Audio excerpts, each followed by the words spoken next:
Hello, I'm Amber Robinson, and I'm coming to you with the Fundamentals of Taxation, Chapter 13, pages 13.9 through 13.20 from ACC 250W01 Individual Tax Accountant. In summary, today I'm going to be discussing passive activity and losses, definitions and classifications, and general rules. I'm also going to be discussing at-risk and PAL rules, as well as just a broad definition of alternative minimum tax. So what are the premier goals and what's the definition of passive activity losses? I'm going to go a little bit backwards here today. So the passive activity income definition is activity where the taxpayer does not materially participate, not active, somewhere hopefully sitting on a warm sandy beach where everybody else is working hard on their behalf. That's what I like to think in my mind. But according to the Internal Revenue Code, it defines material participation as activity participation on a regular and continuous and substantial basis. So if a person materially participates according to the IRC, then that means that it is not passive activity income. The primary goals of passive activity losses, or income for that matter, with the losses, it pretty much restricts the deductibility of tax losses created from activities that are primarily sources of income for the taxpayer. Side hustles, not the main source of income, so to speak. The PAL rules supplement at-risk rules, with the at-risk rules being allowed first, and then the PAL rules being considered as a secondary option to take on.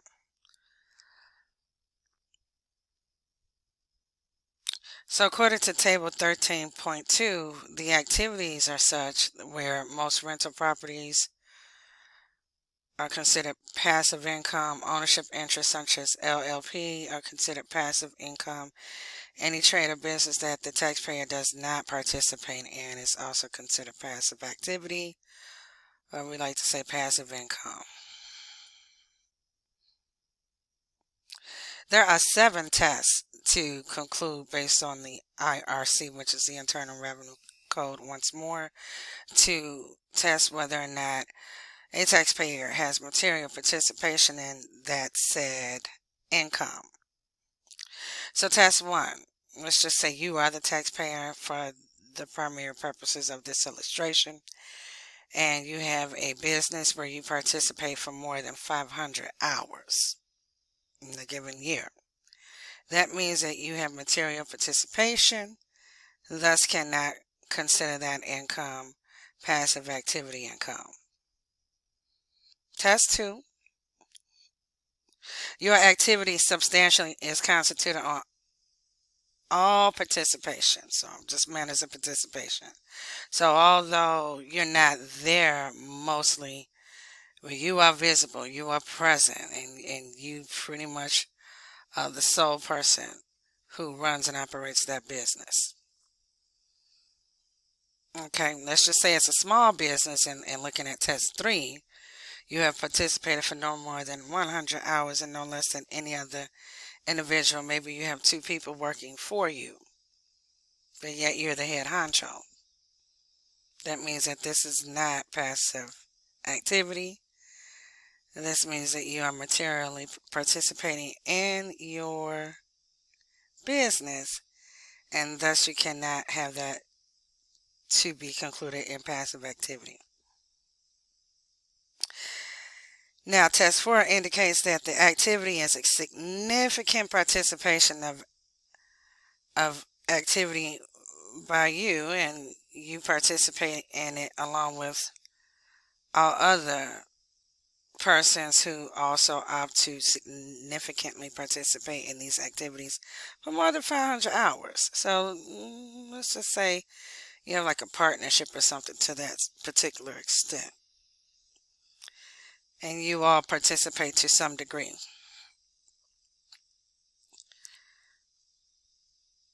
So this is considered material participation based on the IRS, where you participate without qualifying for any of the other 6 tests for more than 100 hours. And then it could be cumulatively as well. So test 5, historical of material participation.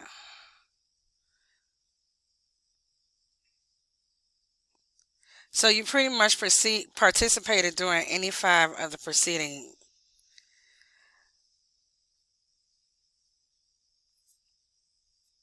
situations.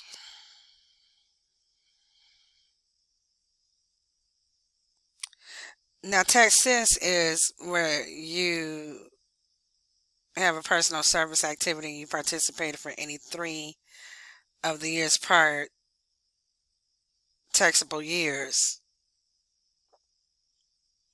before this one particular tax year. So personal service activities are activities in which, capital is not really a material income producing factor, such as health, law, engineering, architecture, accounting, actuarial science, performing arts, and consulting. So like say for instance, you pass on your law firm to your child while we're in nepotism, and it's one of those situations where you've retired but you still participate. So that is considered material participation. And we have an opportunity to look at what the book indicates about that in just a few moments here. Test 7 is facts and circumstances. So you participate in the business for more than 100 hours and based on the facts and the circumstances on a regular and continuous and substantial basis according to publication 925. So you really don't meet like all of the criteria from the previous 6 situations or circumstances from the previous test, but to some degree it's a combination of all of them combined. So it's kind of like a slippery slope where, they look at the facts and the circumstances surrounding the instances that you were there at the business. So that means that you were materially present and participated in this business. There's no way around it. All right.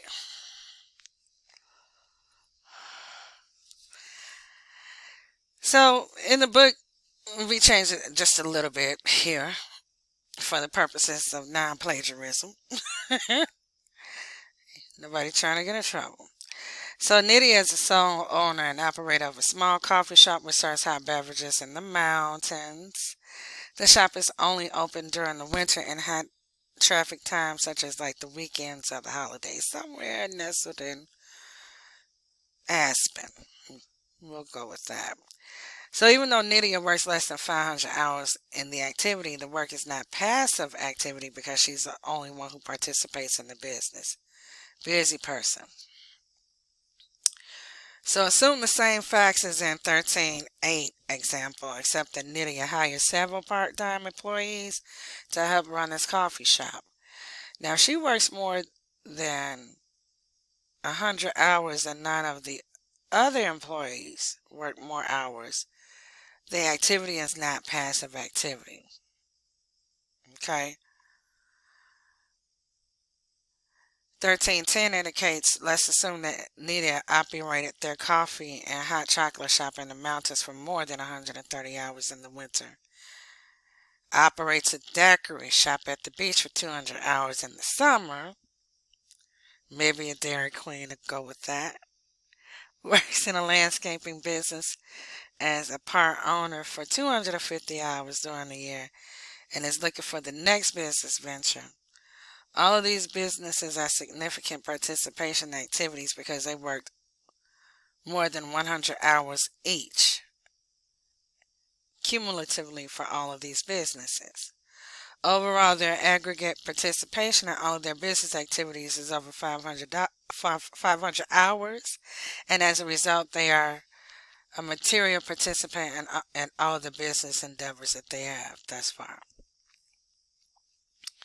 Now let's look at example 13, which talks about the 3-year rule. Okay, so Tom is a part owner in a furniture store with his son, but retired from working in this business last year.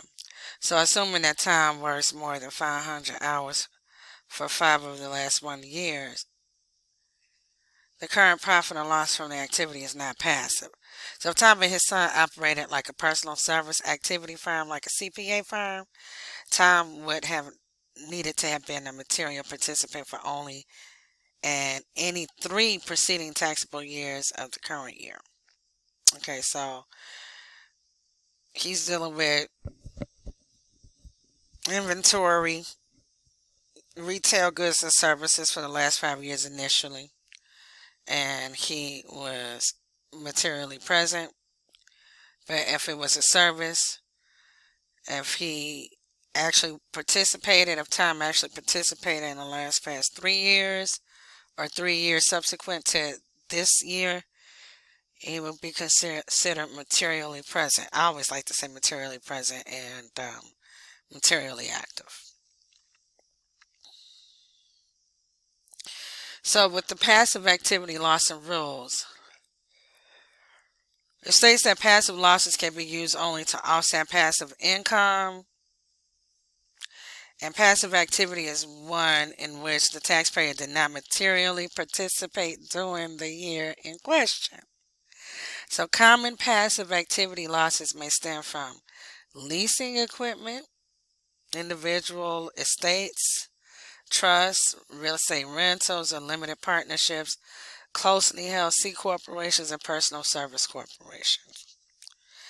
And what you can do if you further want to see how this works, you can look at example 13-12 on the book.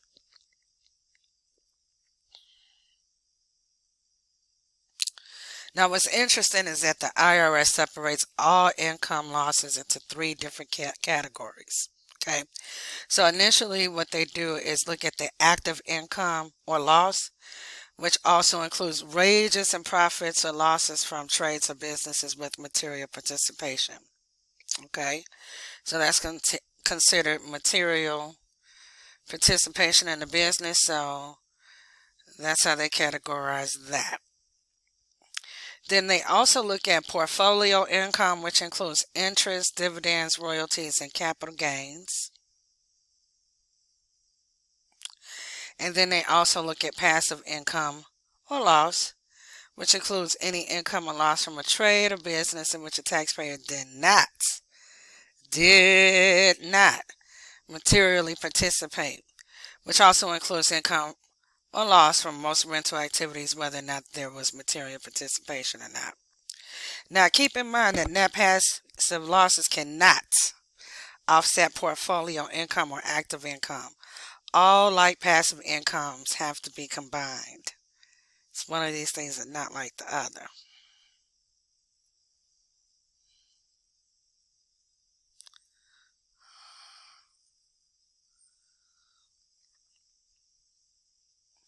Now, if a net passive loss is reported, the loss is suspended until all additional passive income is reported. So right now what we're going to do is kind of delve into like rental activity rules and exceptions. So any activity in which a taxpayer receives payment for the use of tangible property and are considered passive activities. Okay, so keep that in mind. It has to be passive. You cannot be materially present. Okay, so we're talking about rental properties, where you have property where you rent it out and things of that nature. Now, there are always an exception to the rule, or there is always an exception to the rule, rather. So the exception to this rule are real estate professionals and the rental business that derives from being a real estate professional. They would qualify for the active treatment if more than half of the personal services performed are done with the emphasis of the real property, trade, or business, and the taxpayer performs more than 750 hours of services in that activity. So, you're too cheap to go get a super for your buildings or a building manager. You may want to consider so that you may want to have this as passive income. Keep that in mind. So additional exceptions to the rental activities rules and exceptions is that the average rental period has to be fewer than 7 days. This is not considered passive income for renting tangible property such as rental cars. So like you see Avis Enterprise rent a car, and maybe someone has like a small stake in that franchise. That's not considered passive income, so to speak. Okay. Average rental period 30 or fewer days with significant personal services. Example could be a large crane for a construction site, or like those scaffoldings that you see on the side of the building. The people actually do rent those. Believe it or not, the board up that you see after a fire, people rent those boards and they reuse those boards. It's so crazy. But they do this for 30 or fewer days or sometimes longer. All right, so extraordinary personal services. These services are in connection with the rental of tangible property. The example would be dormitories with university or medical rooms within a hospital or like a respite care facility, something to that extent. So the rental activity rules and exceptions, there are some more exceptions. This is a case. So case 4, incidental rental activity. If the property was incidental to a non-rental activity, and a property was used in trade or business for at least 2 of the last 5 years, that gross rental income must be less than 2% of the lower of the basis of the property or its fair market value. Example, someone renting their farmland for duck hunting over the winter, and the rental income derived is less than 2% of the lower of the basis of the fair market value of that property. That rent is incidental to the farming activity. Now, I don't have a farm. I'm a city girl.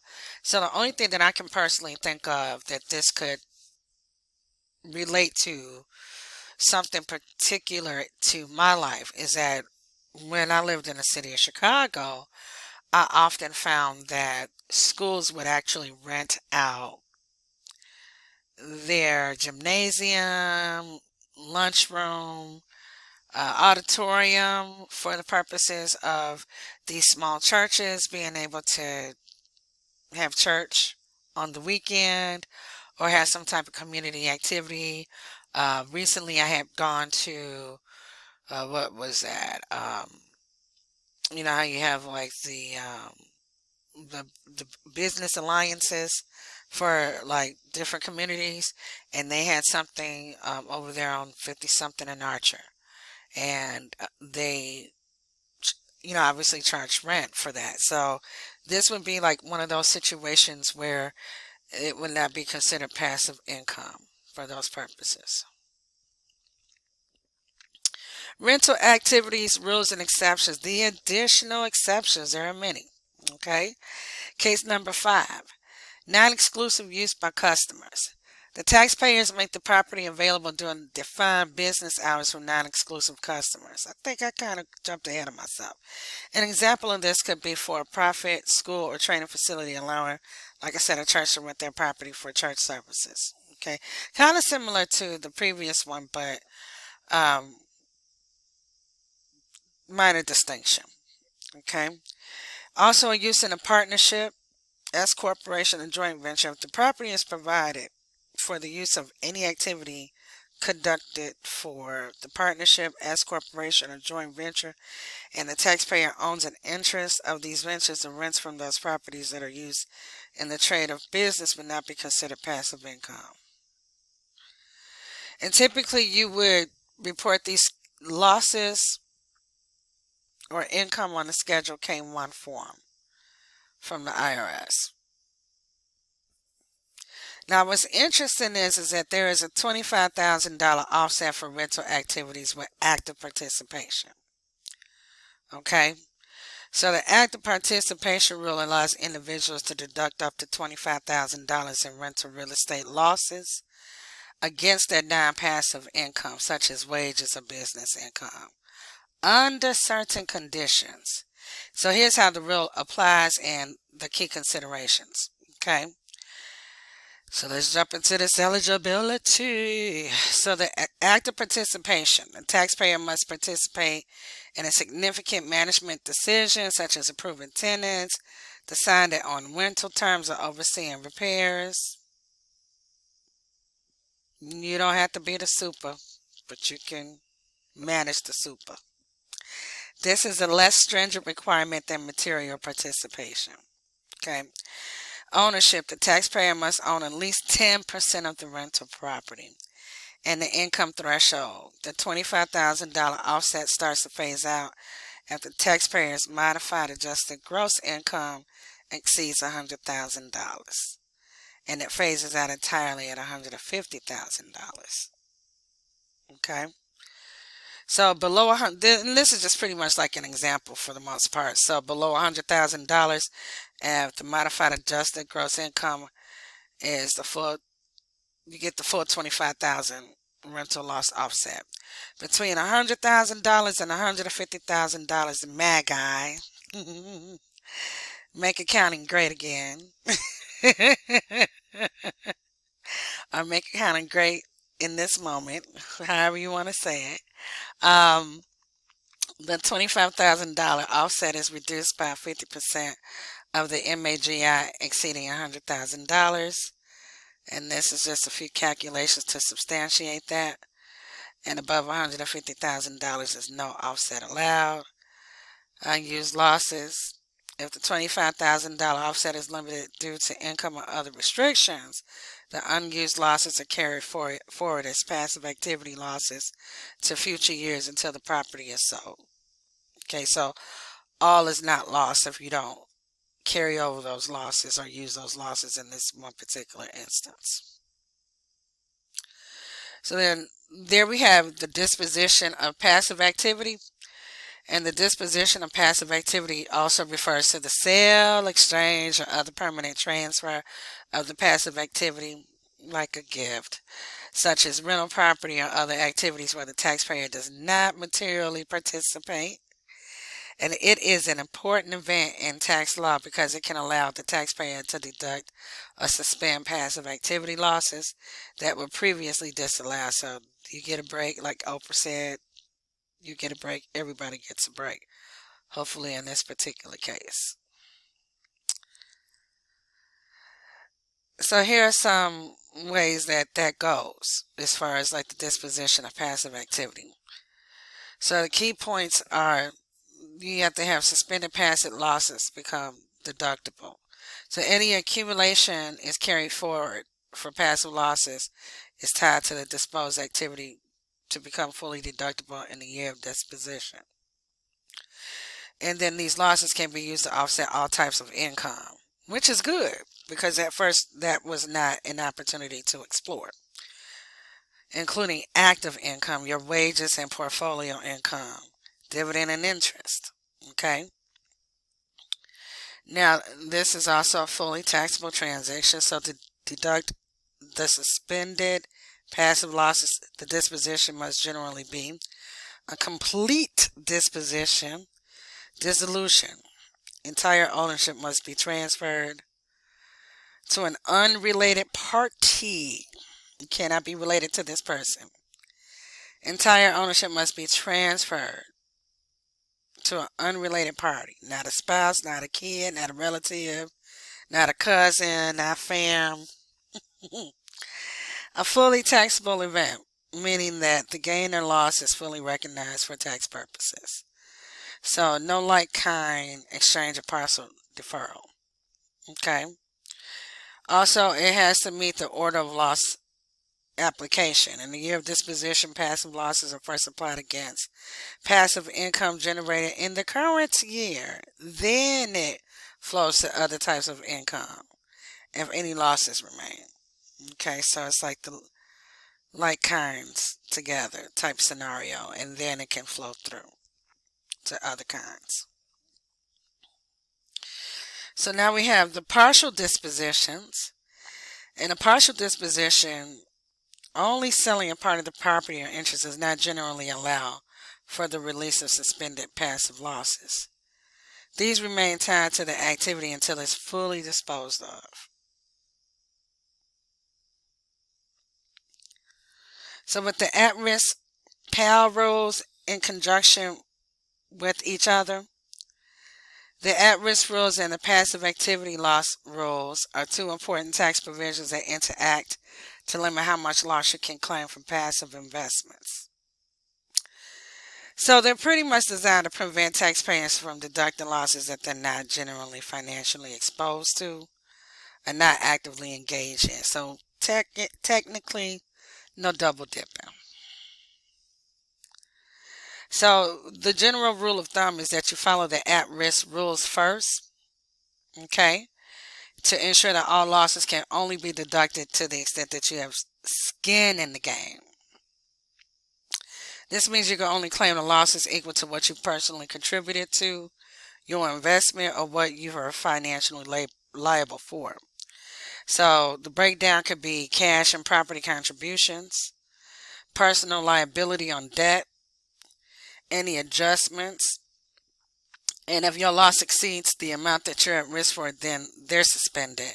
You can carry them forward and deduct them in future years if your at-risk amount increases. Now, after you get finished dealing with the at-risk rules, now the PAL rules apply. Okay? And they take it a step further. They limit your ability to offset losses from your passive activities, from your rental properties or businesses where you're not materially involved, against the income from your non-passive resources like a job or investments. So here's the shakedown. Okay, so the losses from the passive activities can only offset passive income. Okay, so if your passive losses exceed your passive income, then the excess is suspended and carried forward to offset future passive income or gains from selling the activity. Okay,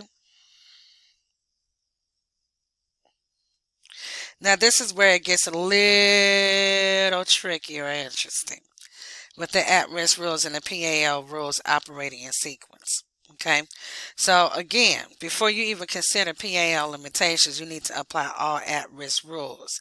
If your losses exceed the at-risk amount, then they're suspended and carried forward until you increase your at-risk basis. And then also after that, the PA rules apply next. Okay, so after passing all the at-risk tests, the PAL rules determine if the remaining losses can be indeed deducted. Now, if your passive income isn't enough to absorb the losses, then they're also suspended and carried forward. Okay, so make money, get paid.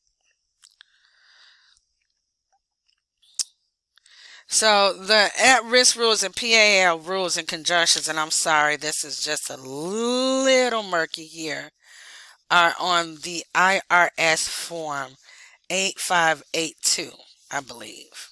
Okay? And you can Google that, or you can actually look in your book to see that particular form. Okay? For chapter 13. So like I promised, just a small amount of AMT. So AMT typically refers to the alternative minimum tax.